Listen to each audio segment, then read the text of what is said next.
Welcome to Moonbeaming, a podcast about magic, creativity, the tarot, lunar living, and more.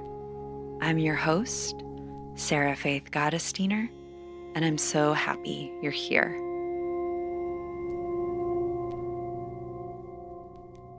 Hello, and welcome back to another episode of Moonbeaming.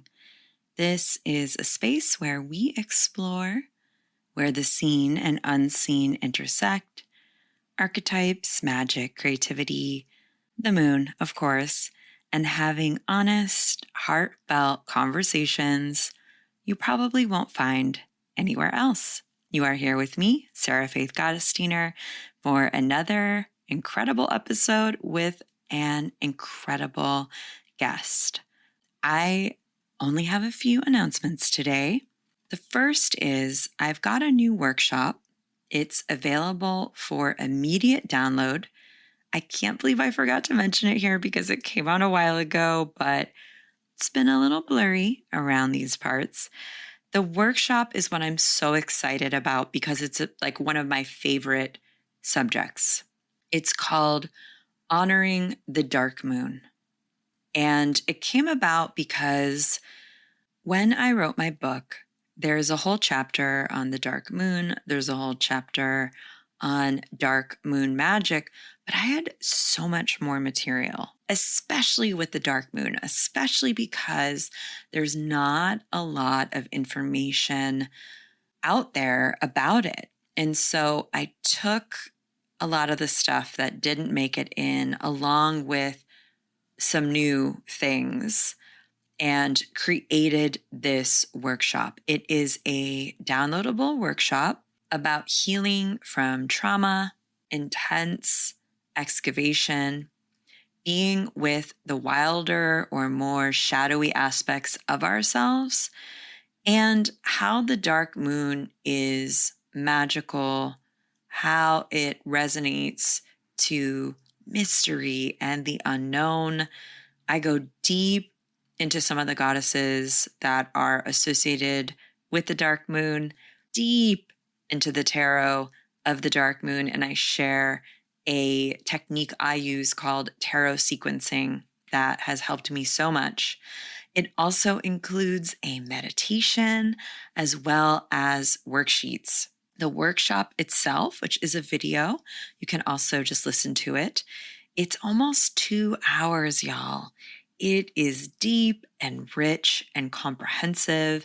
And if you've wanted to learn more about the dark moon, if you are in a dark moon phase, then this is the workshop for you. We are in the dark moon phase of the year. We're right before the solstice. This is the time to really turn inwards and really think about the parts of ourselves that we've maybe ostracized, the shadowy parts of ourselves that are actually the gold, the parts that helped us survive. And we can collaborate with those parts to go deeper within and then to expand even more. So I highly recommend checking it out. I don't really think there's another, I didn't really look, but I don't think there's another workshop out there like this anywhere. So if you are a dark moon baby like I am, you will want to scoop that up. The second bit of news I want to share is that December 15th is the last day to buy something from our store and have it shipped in 2021. Sounds wild. It's right around the corner. Here we are. So you've got about a week to place an order for your Many Moons planner. Otherwise, you can buy it, but we will not be shipping it out until December 5th. So you've been warned. We don't want you to miss out. We want you to get the planner. The digital download you'll get immediately so you can purchase anytime. That's all the news. That's all the news from the studio. And now we are moving on to today's show. This week on the podcast, I got a chance to speak with the one and only Ev'Yan Whitney. They are a sexuality doula and a writer and a podcaster. Ev'Yan's work focuses on decolonizing, unshaming, and liberating sexuality at the intersection of identity, pleasure, and embodiment. For the last decade, Whitney has dedicated herself to sex education and sexual activism by holding healing space for women, femmes, and non-binary folks to reclaim their unique sexual expressions and reconnect to their sensual bodies via personal sessions, workshops, and retreats. I love their podcast. It's called The Sensual Self. I will link it. And they are also one of the incredible contributors to the 2022 Many Moons Planner. Ev'Yan also just released a book. Sensual Self is a self-guided journal that will help you connect to your body and discover your pleasure one prompt at a time. Are you ready? I'm ready. I'm more than ready. My body is ready. We're going to put the link to that in the show notes. It just came out, so please get yourself a copy if you resonated with this conversation.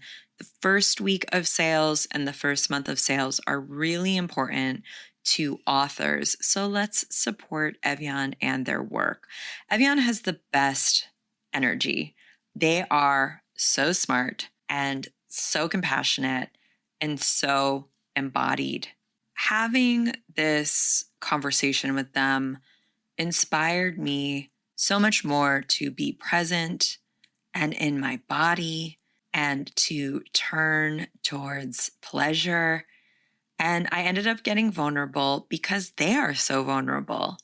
We talk about what coming out as non-binary has helped them with and showed them, how Ev'Yan healed from purity culture to embrace their calling as a sexuality doula. And we highlighted the magic that exists for us when we go outside of the binary. A very lover's year theme, very 2022 theme, if I do say so myself. If you're interested in any of this, then for sure this episode is for you. If you want to know how on earth does sexuality intersect with intuition, liberation, and healing, stay tuned. If you also want to think about some ways to love yourself more, then this episode is also for you because we talk about that. This episode opened me up. It gave me so much food for thought. I know it will for you as well. Enjoy.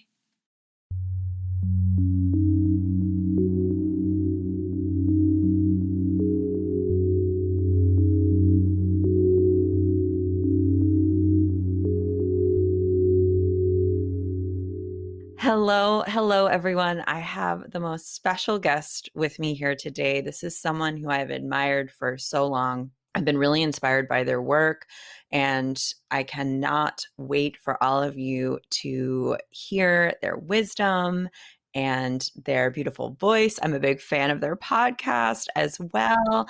I would love to welcome onto Moonbeaming Ev'Yan Whitney. Welcome. Hi, Sarah. Thank you so much for having me. I was hoping you could start off just by sharing a bit about what you do, what your work involves, just so the listeners can be familiar if they're not. Yeah, I am a sexuality doula and a sex educator. As a sexuality doula, what I help people with is this transition from some form of sexual confusion, sexual fear, or I think there's this concept of like sexual disconnection, like maybe they're not connected to themselves sexually, whatever that means for them. And so, with education and guidance and facilitation and a lot of hand holding, I walk people through that transition from that space into a space of sexual liberation and to a space of gender confidence. A lot of my work isn't just about the sexual; it's also about sensuality and coming into the body, and also coming into the various identities that we hold within ourselves at any given moment. So, Yeah, that's what I do, and I have a book coming out that I'm really excited about that is about sensuality and connecting to the body. And, yeah, what else? I mean, I'm based in Los Angeles, really happy to be back home, and, very happy to be on this podcast with you. I'm a big fan. I have a lot of questions though around that. I've got some like larger ones and a little bit more granular. So, what you kind of do is then you coach folks one on one, and also I'm guessing in classes and groups and things. So, you educate and then you do more intimate one on one. And so, is it that like just like out of curiosity, where do you begin? I know, of course, you probably begin where the person is, but in terms of like the first thing that came up for me as you were speaking was it feels like you're kind of giving people permission to be with their desire. Yes. Yeah. The first place that I start with my work is typically around the body, and what relationship they have with their body and pleasure. I think folks think of my work and they might think that I'm talking about dildos and vibrators and stuff like that, which is great, if that's your thing. But I'm really more interested in getting folks really thinking about their sexual and sensual selves on a long-term basis, not just like, what is this thing that I can get right now that is going to satisfy this urge or this desire that I have for the moment. Like I really want for folks to dive as deep as possible and get into the fluidity and the authenticity of who they are as sensual and sexual beings. And so, yeah, the first place I typically start is by asking them what their relationship is to their body, because we have sex with our bodies, we experience sensuality with our bodies, and it doesn't make sense for me to put a lot of importance on what is external, like the orgasm and Yes. the sex toys and stuff like that. I want to know what is happening in the landscape of your emotional body. What is happening in the landscape of your sensual body? Where do you go when you're having sex with someone and you say that you are totally in your head? Where does your mind go? Like, I'm really interested in what's happening internally for folks, Hmm. and really getting to the root of any traumatic experiences that they've had, any negative narratives they have about their body, their sexuality, their gender, the way that a relationship structure or their sexuality should look like. I think Yeah. that the work that I do, I really want to like build a foundation for folks, that is long lasting, and that even if they change in 2 years and they're like, I no longer identify as this, they'll always be able to find an anchor in the truth of who they are authentically. That's so amazing. I also think that it's so important for us to define our sexuality and our sensuality for us, Yes. like not in relation, like we all are in relationship, right? I'm here for relationships. I'm here for interdependence. But in terms of, I think also people who have been socialized to have their sexuality be a weapon or a transaction or not theirs. And I'm not even talking about a specific gender. I'm Right. talking about everybody, like in our culture. So I think that it's so fascinating and so like integral to start like inside of you for you, Mhm. right? Because Mhm. I think a lot of us aren't educated in that way. Yeah. Like we're taught to kind of think we're for someone else or our sexuality only exists when there's someone else in the room or the bed. Right. Yeah. That's actually why I got started doing the work that I do. It wasn't from a place of trying to fix myself for my relationship. I mean, that there was obviously a part of that, but I recognized that the sexual issues that I had at the time and the ways that I was trying to fix them were centered around this idea that, like, you got to do it for someone else. Like, your sexuality doesn't belong to you, it belongs to your partner, it belongs to the church, it belongs to, like, there are so many things that led me to believe that I didn't have ownership or agency over my sexuality. And because of that, there wasn't space for me to be curious about it. There wasn't space for me to carve my own path toward what I am or who I am as a sexual being. It was like, well, this is what culture says that you should be. This is what society says that your sexuality should look like. This is what a sexually liberated person looks like. And so I started this work as a sexuality doula and a sex educator, not really knowing what the fuck I was doing and just really wanting to like figure out, okay, like who am I? Like everyone's trying to tell me who I should be, but who do I want to be? And what would it look like for me to create my own rules and my own legacy around what my sexuality, my gender, the way that I am in operation with my religion. I was about to say religion, but sure, in relationship with my religion, but also in my relationships, you know? Yeah. And so a lot of my work is based on those principles. Like I want for folks to feel like they are the expert of their own sexuality, that they are the expert of their own body, their own gender expression, their own sensuality. And that expertise comes with taking time to figure that out within yourself, to like carve out space for you to ask these questions and really define what do I want sex to look like? What do I want my sexuality to feel like when I'm having sex? How do I want to feel? And what sort of interactions do I want to have with my sexual partners? And if sex isn't on the table, how do I want to prioritize pleasure in my own body? You know, how do Mhm. I want to figure out the nuances in the ways that my sensuality shows up? Like, these are all really incredible questions that people don't really ask us. They just sort of, Yeah. in my experience, when it came to sex, it was like I was raised in purity culture, abstinence only. And so it was like, don't have sex. But when you do, you have to have it all together. Like, suddenly something is going to click inside of you, and you're going to be able to have the best sex ever after 20 years of being told that you shouldn't have sex until this particular moment.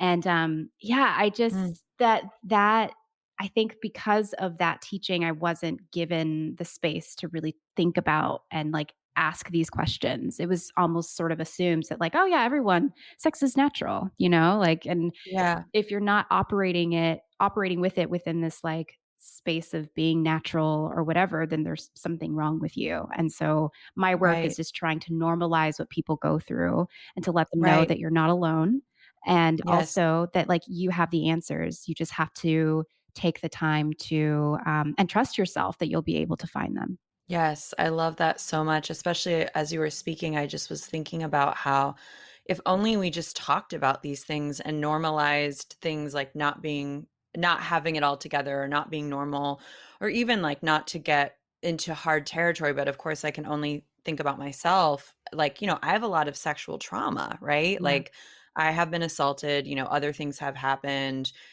even just sort of being queer, like being a queer femme, like sort of like being invisible in some spaces and like not really seen in others. I don't Right. know. We all have our stuff, right? We all have Yeah. our individual stuff. It's just so refreshing to be talking about it and to be like, it's so refreshing to hear you speaking about this in such open terms. And I'm just sort of curious, was it always this sort of easy for you to share and to talk about it? Or was that kind of part of the healing or part of the process? You know, I'm kind of a weirdo in that it is easy for me to talk about this kind of stuff. I don't know. I think because it's very natural for me to talk about my own process when I Mm, feel like it's something that's very alive within me, and not because like I really want to share, but it's just such a mm, big component of where I'm at, you know? And for a long time, sex has been that for me. It's been this point of contention. It's been this place of curiosity. It's also been this place of like forbiddenness. And, you know, for me, there's a lot of layers to sex and sexuality because I also have been someone that has experienced sexual trauma and violation, as well as like the trauma and violation of being raised in purity culture. So yeah. those things really impacted the way that I see sex, even still today. I mean, I still do battle with a lot of these voices because they've been with me longer than I've been alive at this point. And I don't know. I think because I was raised in such a like, don't talk about it. Sex is not something that you should have. You know, it's something that you should be ashamed of, and particularly sex that you cultivate within yourself. You know, like your own sexuality. I'm like, okay, I've spent so many years not talking about it. I want to talk about it. Like, let's talk about it. and not as a way to be bawdy about it or braggadocious. I just really want to Mm. demystify and unshame these conversations and not come to these conversations from a place of like, I'm an expert, I know everything, but more so to be like, let's just be curious because my belief is that like we are constantly changing all the time in every aspect of our lives, but particularly within our sexuality. Like, I feel that folks should be constantly educating themselves sexually, even if they've had however many partners and they've been having sex for a number of time. Like, when you're 60, I hope that you're still looking at educating yourself sexually because we're constantly shifting and changing. And so I Mhm. want for this to be a constant conversation and for folks to feel Mhm. like just as we can talk about our health, just as we can talk about our spirituality, I want for us to also be in constant conversation with our sexual and sensual selves. I love that so much. I have a lot of chronic illness and like a lot of injuries and things. And so being in my body isn't like the funnest usually, And so there's always that overlap for me with like, it's hard for me sometimes to feel sexual, even like sexy, even to myself when I'm Mm, like in a lot of pain. And I was curious, I'm sure this comes up. I'm sure you have clients, yeah. what is your suggestion for folks who maybe it's not actual like sensation pain, but maybe it's trauma, or maybe it's like not feeling safe, or maybe it's feeling disassociated. What do you kind of gently suggest to folks that they sort of try when they have a kind of disjointed relationship with their body? Yeah, that comes up a lot in my work. It also comes up a lot for me as well. I mean, being Black and living in this world, being queer, being non-binary, like there's so many things that I feel like I'm fighting against and that I mean, we live in a really unsexy world. You know what I mean? And sometimes it's really difficult. I mean, I know that there are some folks that are like, that makes the sex even better, just knowing that, we're all going to die. But for me, it's like, that it's just too much. So I feel that. I really feel that. I have a couple of things. I think the first thing is just, I want to encourage folks to gently be curious about what is coming up for them. Like, I'm just thinking about dissociation, like, Yeah. Yeah. or this feeling of safety. Like, what about sex or Mm. sensuality or sexuality feels unsafe to you? And just like, and not answering that question from a place of judgment or being like, I have to figure out the answer, but just checking in with yourself and seeing what's there, seeing what comes up. Yeah. And that isn't a way to be like, okay, if I get this answer, that means that I'll have sex now. It's more like, again, kind of what I was speaking to earlier about being in constant conversation with yourself around this. So Yeah. I think that it's always a plus to try to create that conversation and just be curious, like, okay, sex doesn't feel like it's on the table for me right now. Why? Go deeper. Okay, why is that? What do I feel in my body when I think about having sex right now? Like, do I feel a tension? Do I feel something holding? Do I feel cut off Mhm. from my body? Like, Mhm. what parts of my body do I feel cut off from? Just to be curious and to bring some aliveness to what's going on because I know that in this sex negative but also sex obsessed culture, we are taught that like a lot of us should be having sex all of the time. If we're not having sex, there's something wrong with us. And I'm not about that life. I really want for us to just like give ourselves as much space and grace as possible as well as being curious about our experience. So I would put that there. And then the other piece, while you're doing this deep dive into the depths of whatever's coming up for you around this stuff, I would say to start small. Like to bring small connections into your body and not from a sexual place because I think for some folks like sex is really charged. I know when I'm in a particular space, like sex is just off the table. Like there's no affirmation that I can say, there's no Beyonce song that I can put on. It is like, nope, it's not happening tonight. So what can I offer myself in the realm of connection instead? And maybe it's not sexual, maybe it's just sensual, maybe. And by sensuality, I just mean coming into the sensual body, coming into your five senses, coming into a state where you're doing something to make your body feel good. And it's not about trying to do this so that you can eventually get to a particular point. Like, what does it feel like for you to do something that is just pleasure for pleasure's sake? Can you occupy that? Can you like be in that space with yourself? And mostly as a prayer to connection to yourself, not for any other reason just to connect. And I think that the more that you do that, the more that you create a space and sort of a ritual of pleasure connection, of sensual connection with yourself, Mm. I think that those questions that I was asking earlier to help you get curious about what's going on within you become a little bit easier, because we have to get the body online in order to be able to like figure out what's going on with it. And we're not very adept at getting our bodies online. And it makes sense because we don't live in a world that tells us that we should prioritize what our bodies are saying to us. So, yeah, I think start small and feel into the simple pleasure that you can experience in any given moment. Yeah.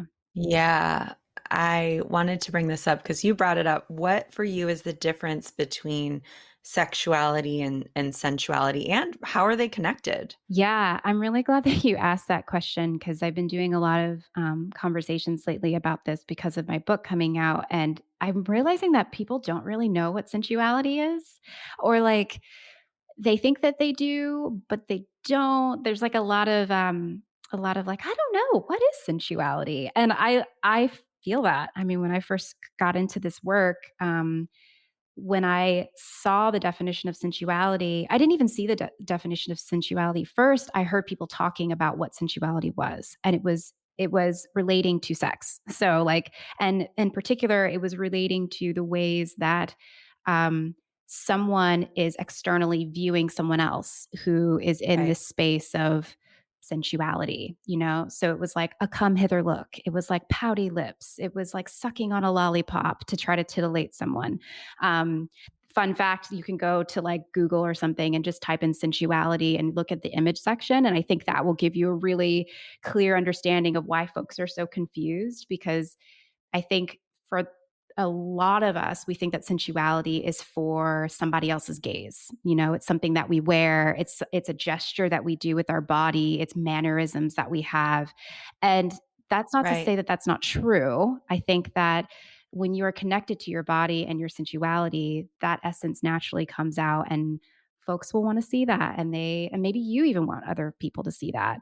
So I'm in this space of like both, and where it's like yes, and let's like think about the other archetype here, because I think that the ways that we think about sensuality has been really flattened because of our culture. And so one thing that's really helped me is to see that sensuality is not about the external. It's not about the clothes you wear. It's not about the hand cream that you buy. It's not about the ways that you move and contort your body. It's an internal experience. It's very personal. I see sensuality as something that has nothing to do with anybody else, but has everything to do with how you feel in your body, how you're occupying your body, as well as the ways that you are listening to your body.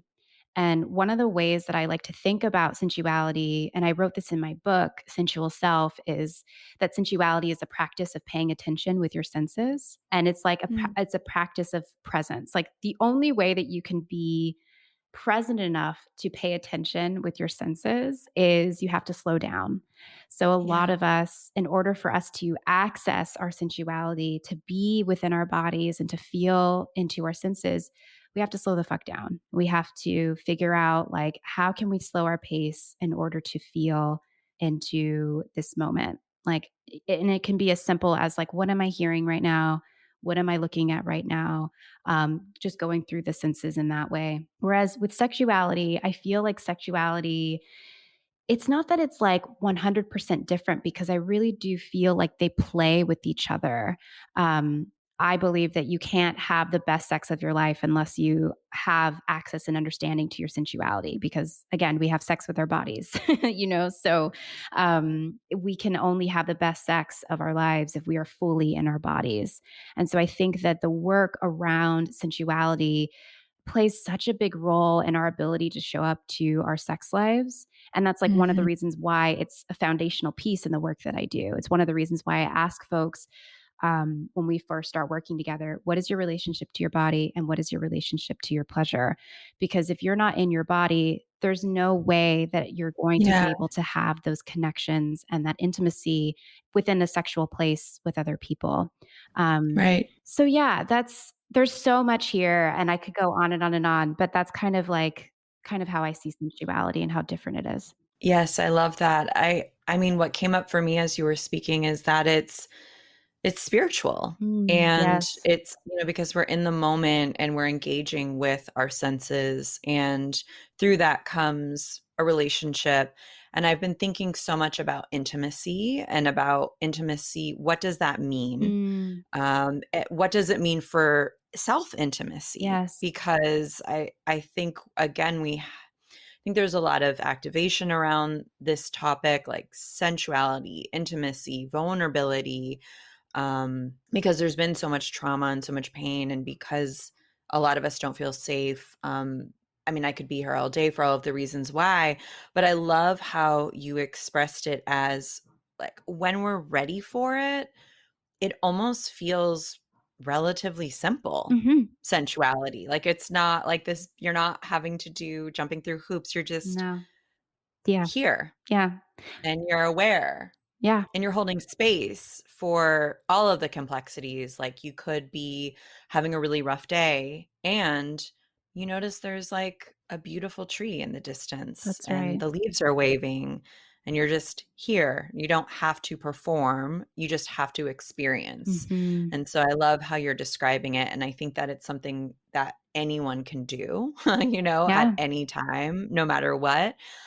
So thank you, thank you, thank you for that. I needed to have you in the 2022 Many Moons Leaner Planner because I've been like familiar with your work, and my interpretation of you, or like what you show, is one of very deep self love and very deep self regard. Hmm. And it is a lover's year next year. And so, of Mhm. course, I was thinking about self love and relationships, of all kinds. And I was wondering, like, like, am I accurate Yeah. in describing that you hold yourself with a Yes. lot of self love and love?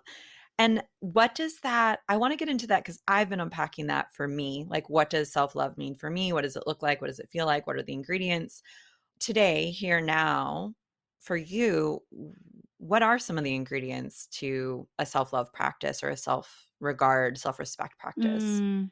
When you were speaking, I was thinking about something that I've been meditating on really this whole year, which is this idea of staying in union with myself and not abandoning myself. Oof. I think the way that I've heard, self-love and self-care, I really hate how it's been co-opted by capitalism and, like, buy this, self-care your way through blah, blah, blah with this candle. I mean, like, let's be real. Sometimes candles are really lovely and, Listen, I love a good scented candle, yes, like, let's be same, real. same, but, like, how are we bypassing actual self-care and actual self-regard by just being like, "Well, I did it. I purchased this candle." Like, for me, the deeper work and the work that's been really challenging for me is not abandoning myself, particularly when I'm in states where they're not very pleasurable, Like, my work is so much about pleasure and sensuality and being in your body, and sometimes being in your body sucks. Sometimes, like, Yeah. there's so much mental chatter that keeps you from being in that space. And one of the things that I've noticed that I do, that's my pattern, is that when I'm feeling anxious, which is an undesirable sensation for me, I leave myself. I'm like, well, you shouldn't be feeling this. So why are you Yeah. doing this? Yes. And there's this chatter that is very rude and that doesn't really help me come back to myself anyway. It creates this really annoying loop that just continues to go Mhm. on and on. And so what I've been trying to do as like Yeah. the supreme act of self-love and self-regard is, what does it look like for me to love myself even in those moments where I can't stand myself, and Yes. to not flee, to not leave, Yes. but to stay with myself and offer myself love. That shit is hard. Like, that is probably the hardest work that I'm attempting to do right now in my process. But for me, like, everything else is just fluff, you know? Mhm. I want to get to the core of what is making me leave myself in the first place, is of what is making me feel like I am not allowed to take up space or be in the emotional state that I am. Like, what does Mhm. it look like for me to be like, yes, I'm anxious and I love you. I'm sorry, you know? Whew, even just saying that, I'm like, it's an edge for me. It's still something that I'm moving into. But yeah. That resonates so much for me. I have so much to say. I wrote culture and love and labor and contortion and capitalism and race and gender. It's like defiant to love yourself in an original or unique, authentic way, you Mm, know? And like me loving myself doesn't often look like what society tells me love should look like, which right. is the candle or the great outfit or the bouquet of flowers, or and not again, not that those aren't that thing, Right, right. but a lot of times it looks like me saying no, Mhm. like, to things, and that maybe I, in quotes, should be saying yes to. And like for me, what I've been doing lately is similar to what you shared, in that what I will normally do is, when I catch myself in a state of bad or like undesirable feelings, Mhm. for me lately, literally just this week, so here we are, it's been jealousy, which is a really hard Oh, one for yeah. me because I don't have it often. And so when I have it, it's sort of my like, it's my one of my most undesirable of the undesirables. Like, I can do grief, I can do sorrow, but, like, I can do even anger, but, like, jealousy is really rough for me,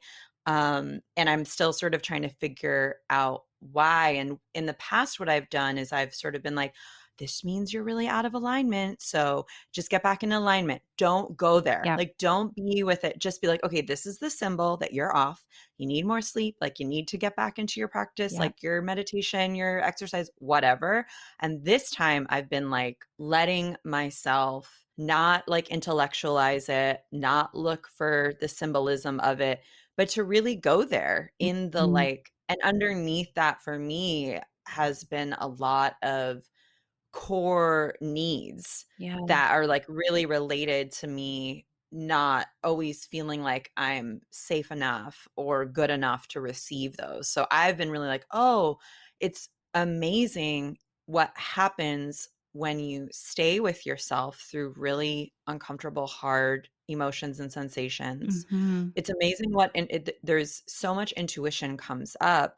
And to your share, part of me thinks I'm being petty or childish or like not feminist or whatever I've told myself. But how can I be compassionate? How can I embrace myself?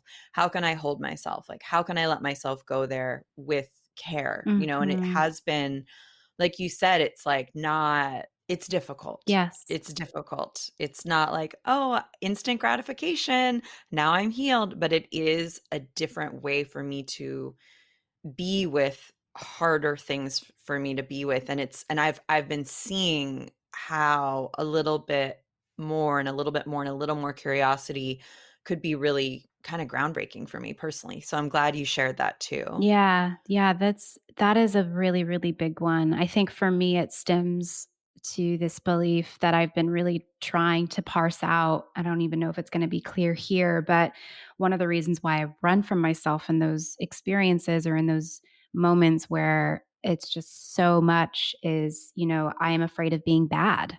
And I think our culture has shown us what happens to people who are bad, to people who aren't good. And, I've been really digging deep into trauma responses this year, and digging deep into the way trauma shows up in the body, as well as transformative justice, and mostly from this place of like thinking about the folks that do harm, and rather than seeing them as like these are evil degenerates, throw them under the jail, like seeing the full picture and sort of the both and of it, which is like, yes, these people have done harm to you, but they are also a product of this world that we live in.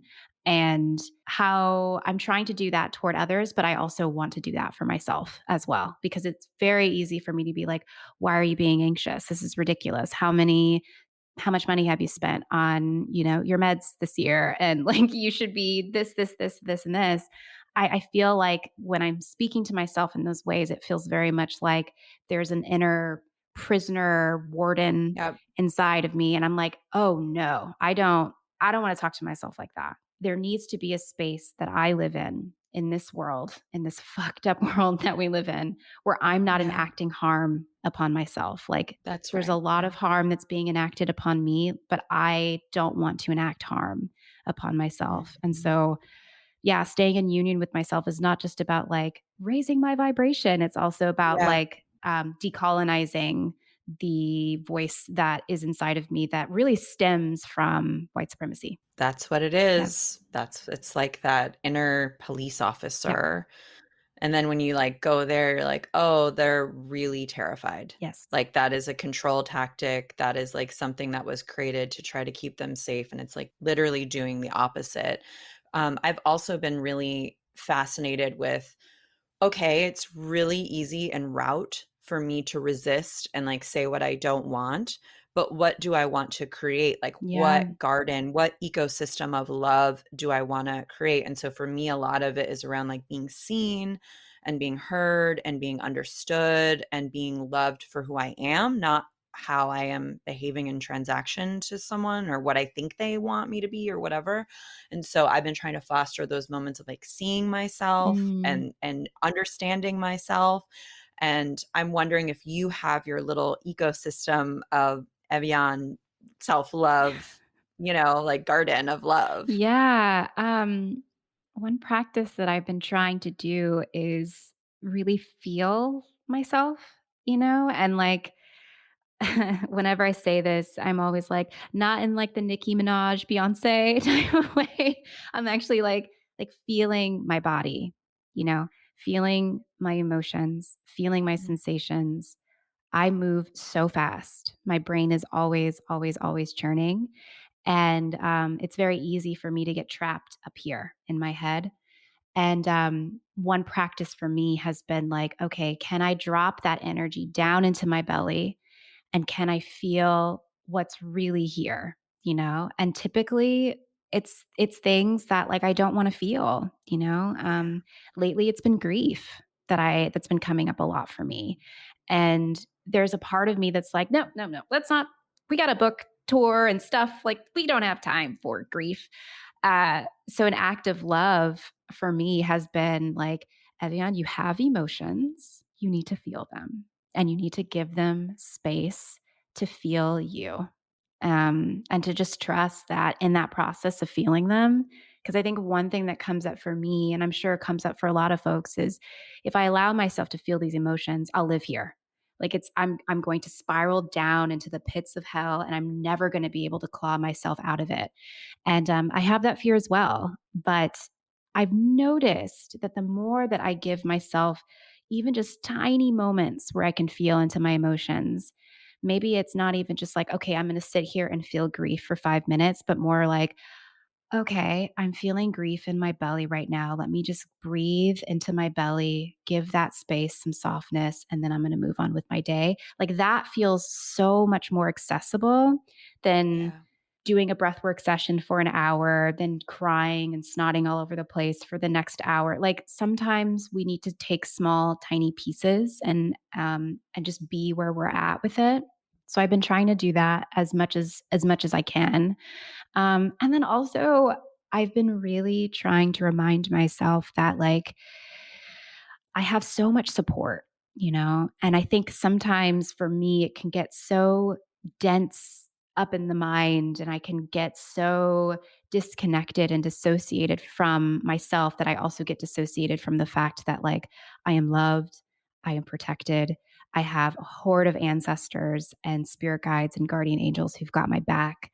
I've got friends and family who love me, and feeling that support from other people reminds me of the support that I also carry within my own self that I can anchor into. Yeah, that's been really powerful for me, especially as someone who has had a hard time with community lately and feeling like community and family is just weird for me right now.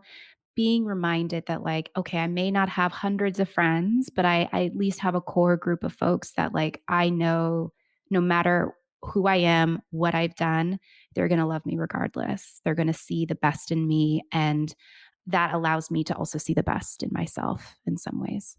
And that's so lovers It too, really is. It really is. In your piece, you talk about the binary and you talk about how we are all innately fluid and the binary flattens us. Mm, You wrote into lifeless vectors of ourselves. And in the piece, you talk about your non binariness, you talk about the both and of all of this.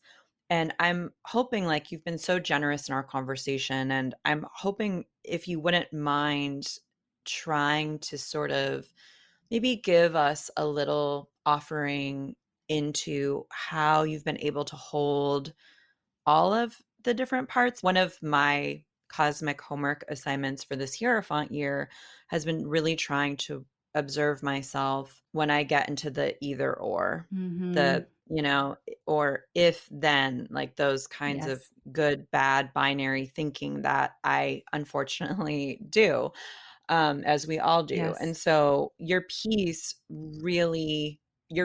for the planner really embodies so much of some of the greater messages of the lover's archetype. And so I was hoping, because the good, bad, control, trauma, scarcity stuff, to me, it's all wrapped up in this binary. Yeah. So I'm sort of hoping you could kind of share your thoughts on that and maybe a piece of your process around unraveling. Yeah, I mean, it's a process that is ever present for me. I would love to work this out in my lifetime, but I feel like I'm gonna be on my deathbed figuring it out. I mean, God willing, I die when I'm like 103. That would be wonderful. Yeah, this is something that is still really alive with me now. And I'm thinking back to when I wrote that piece, it was during a period where, like, I'd recently come out as non-binary, and so it was really alive for me to think about, like, to think about myself occupying this liminal space at all times and how freeing that is, especially for someone like me who is very much like black or white, good or bad. You're either this or you're that. Like, you're not allowed to occupy that middle space, or you're not allowed to, like, fluctuate within that middle space throughout the day. It's been really lovely for me to think about myself as a being, an energy that is all of the things and none of them at the same time, especially Yeah. in a world that is constantly trying to nail me down with labels and is trying to, I mean, I think labels can be really good in some ways, but in other ways, they can really flatten us and Yep. make us feel like, well, if I label myself in this way, then that means that I'm that forever. A really great example of this that I've been moving into is I recently came out, and I hate even saying came out because it's like, it's so ridiculous that we even have to, that we live in a world where coming out is a thing. But I recently came out publicly as someone who's on the A spectrum. And for me, that was a really big deal because of the work that I do and because of how much Yeah. ignorance there is around asexual people.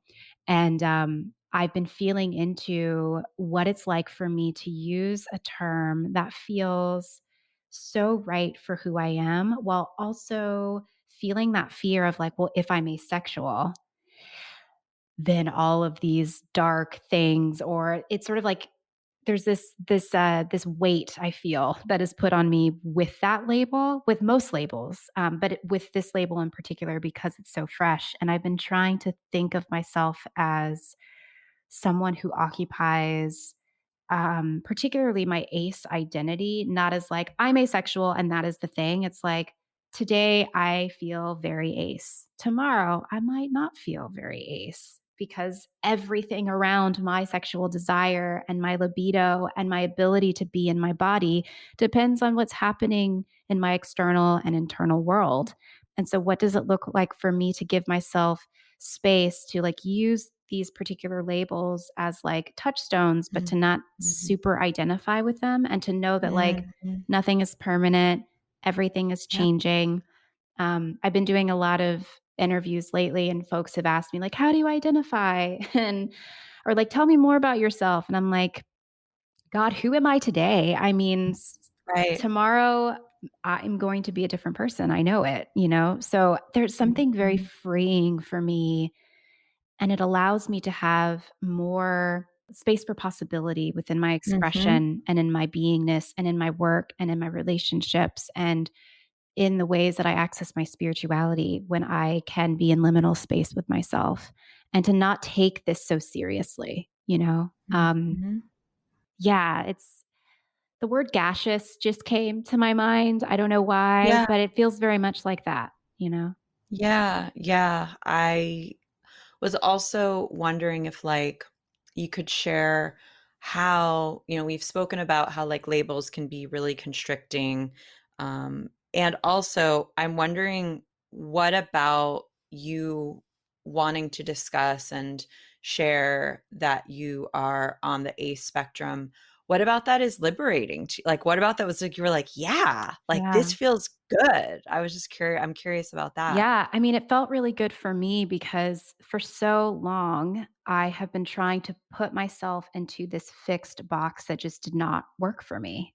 And I think a lot of us, based on the clients that I've worked with, the students that I've facilitated, within our sexuality, a lot of us are trying to fit ourselves into a box that just doesn't fit. And we live in a culture that tells us that we have to be a particular way sexually. And if we are not that way, we are sick. There's something wrong with us. We need to go to the doctor so that we can fit this standard of sexual performance, sexual desire. And I bought into that. I mean, all of us do, right? Like, this is the world that we live in. And so to say that I am on the A spectrum, to identify as an asexual person is me saying like I desire differently and that's okay.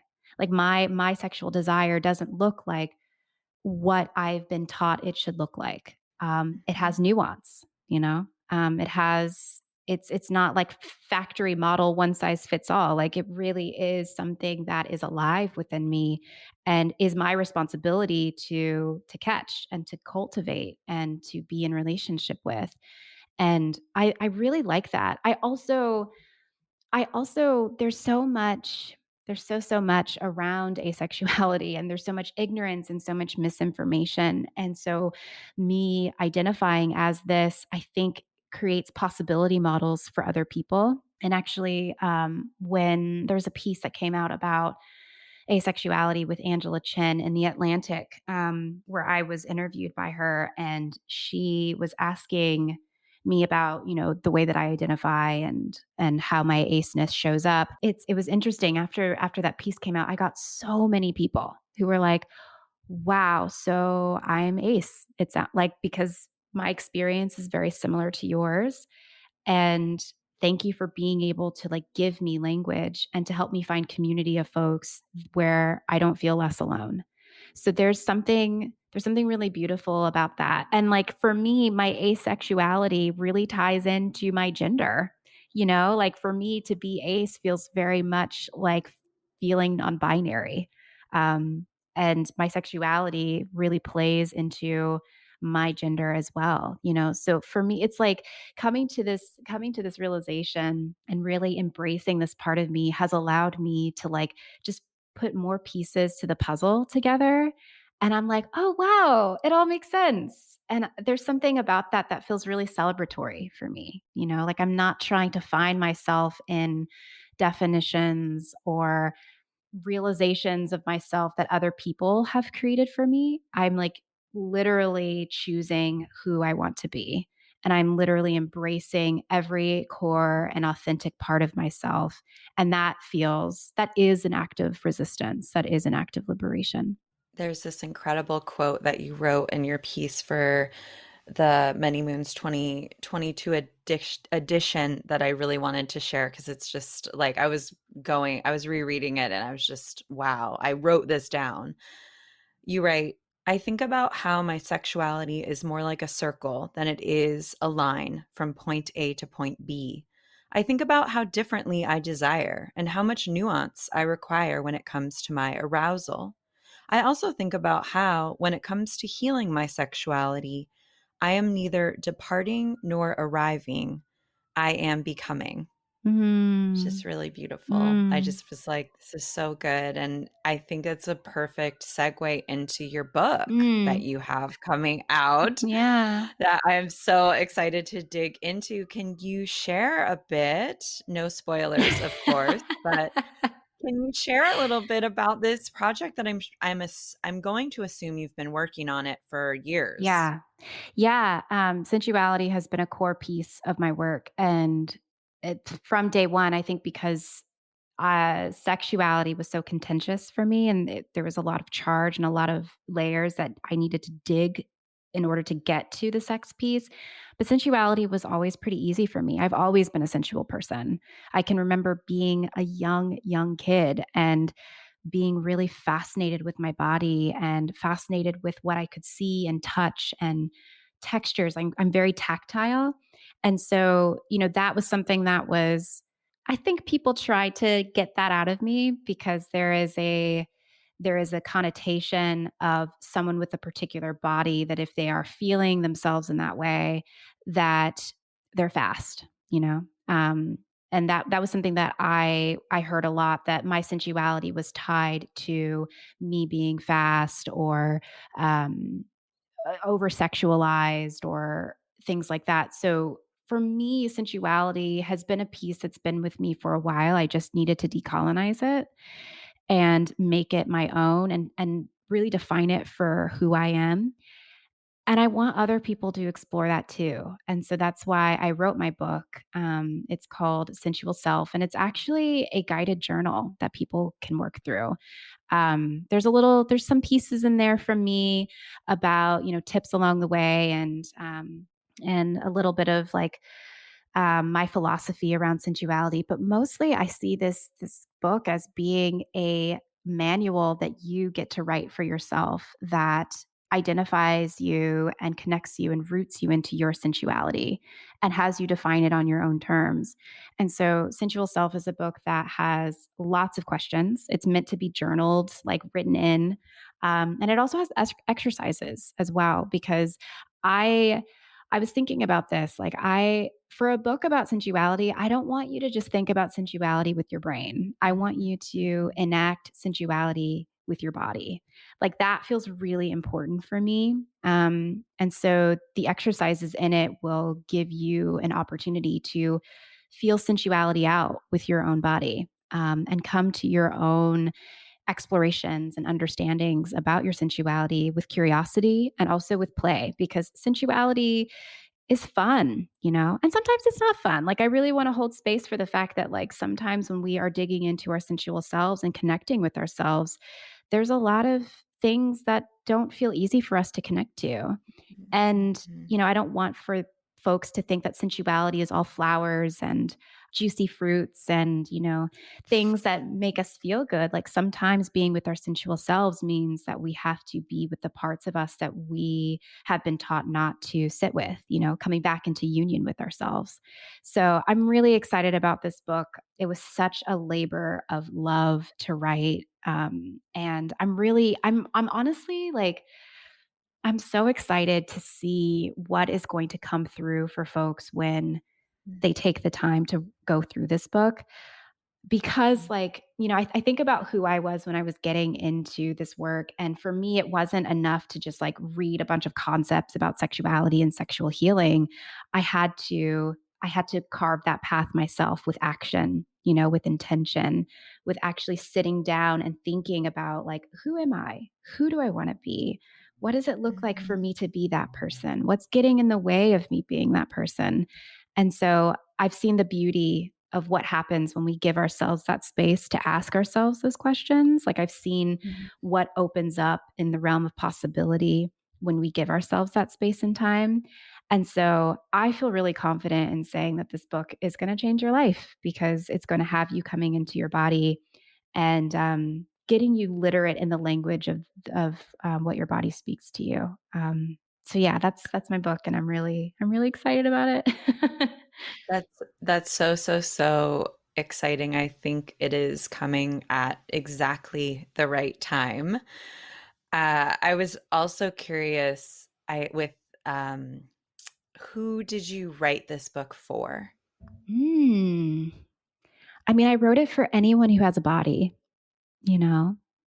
I wrote it for anyone who has a body, who has ever questioned whether or not they are enough, who has questioned whether or not they have the ability or are worthy enough to feel pleasure. I've written this people for folks who have bodies that have been harmed and have been traumatized and have felt like, because of those experiences that they've had, that their bodies don't belong to them. And I want this book to be a ritual that helps folks get back to themselves and back to their pleasure. I also wrote this book for me, like little baby Ev'Yan, because if Homegirl had had this book when she was like 13, 14, 15 years old, I would have saved so much money on therapy. I know I would have, and that's not shade. It's just true.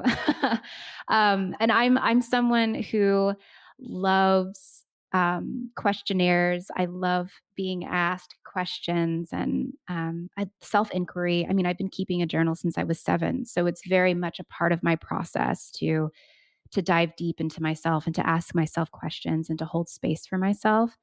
And Mm. I did that so much with other things, like, what's your favorite color? And who do you want to be when you grow up? But no one was asking me those Yeah, questions about sex or sexuality yeah. or my body or pleasure. And so I wrote this book for myself, for the younger version of myself who didn't get those questions. Yes, I love that answer so much. Before we go, I wanted to ask you one last question. What lunar phase do you feel like you're in right now? The phase of the moon that we're in right now, the waning phase, it feels very, Mhm. very much. I think we're about to have a new moon in a couple of days, and Mhm. I'm very much feeling into that. Very, very much feeling Mhm. like I'm going into a period. I'm actually in a period of darkness and um, lying fallow, and yeah, Mhm. that even though there's this period of darkness, that there's seeds that are being planted for later, for some brightness. But right now, it's just like Yeah. I'm in the dark cosmic soup of the waning moon. Yes, yes. I love that share. The waning moon is one of my faves. So Mm, like we were saying, it's not doesn't always feel amazing, but it almost always feels yeah, necessary. and there's so much information in this period. Um, and that, even though it's hard and sometimes it feels impossible, I'm always very grateful for the waning moon, because it allows me to get access to information that I don't think that I would be able to. So I'm open to receiving whatever those messages are. And I'm just like, yeah, I need to rest. It's time for me to rest. Mhm. How can folks find you? Where can they get your book? If they want to connect, if they want to be on your news, like I will, of course, link it all in the show Yeah. notes, but just share now for folks to hear. Yeah. So my book, Sensual Self, is going to be out December 7th. You can buy the book wherever you want, wherever you can find books. I have a soft spot for independent booksellers. So if you would like to get a book, please go to an indie bookstore. I also have a podcast called Sensual Self as I well. love it. So good. Thank you. Thank you. You can We'll link to it. We'll link Cool, to it. I cool. love it. You can find that anywhere you listen to podcasts. You can also find me on Instagram. I'm there. Hate it, love it at the same time at Ev'Yan.Whitney. And yeah, my website, evyanwhitney.com, is where you can join my newsletter and stay connected with me. Yay. Thank you. Thank you so much. I'm sending you so much love. It was such a true pleasure and an honor. Yes, thank you so much for having me on. It was great to chat with you.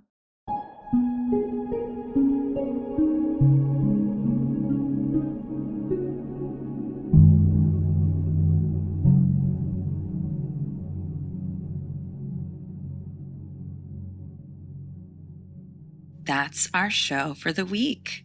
Wasn't it great? I loved this conversation so, so much.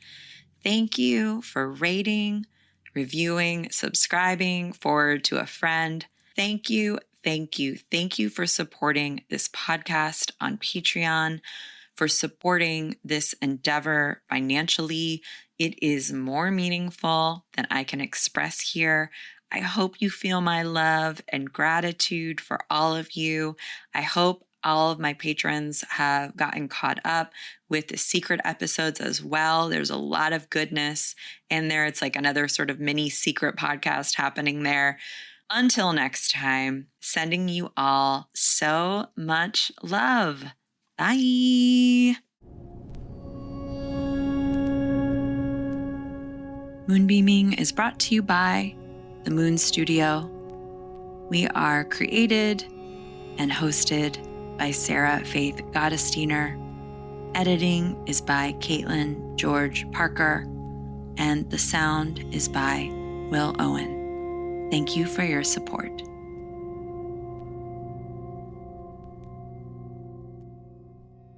Witches in the autumn leaves, collecting things for John.